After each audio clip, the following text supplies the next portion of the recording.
Thank you, Mr. Chair. Senator Hammer,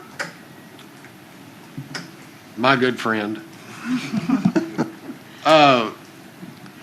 You and I spoke the other day about this, and I appreciate you answering my questions and getting with my county clerk. It's my understanding that we do have the issue taken care of concerning like the need to program a machine for a non-contested or uncontested school board election or something like that we discussed the other day. That Can I confer for a second? sure.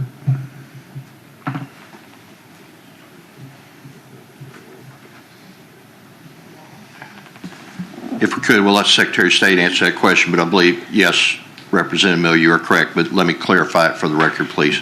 Okay. Yes, for Representative Miller, if there is no candidates in the school election, then they can just do a vote for candidate like with a paper ballot. They don't have to actually code the election. Okay, may I have a follow-up? You recognize. Thank you, Mr. Chair. So does this bill, as it is my understanding, after that, does it require the coding and all this technical verbiage stuff with these machines for, what concerns me is like a small town election. Our election commissioners, like back home, know, if we're got if Flat Rock has an election for mayor, there's going to be 100 votes because there's 75 people there and some armadillos vote. That's a joke. Y'all can laugh a little bit. But,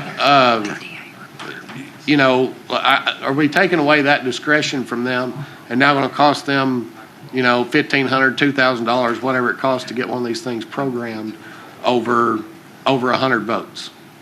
Representative Miller, there's actually 2 Arkansas codes that would require them to be ADA compliant, so the coding is required.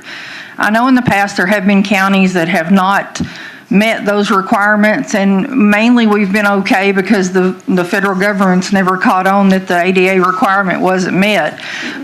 And a lot of people say, well, that's just a federal requirement, but there are 2 specifically code sections that deal with allowing people to vote unassisted, and that would be our handicap voters. So they still should be actually 100 votes or not, should still be making it accessible to every voter in Arkansas.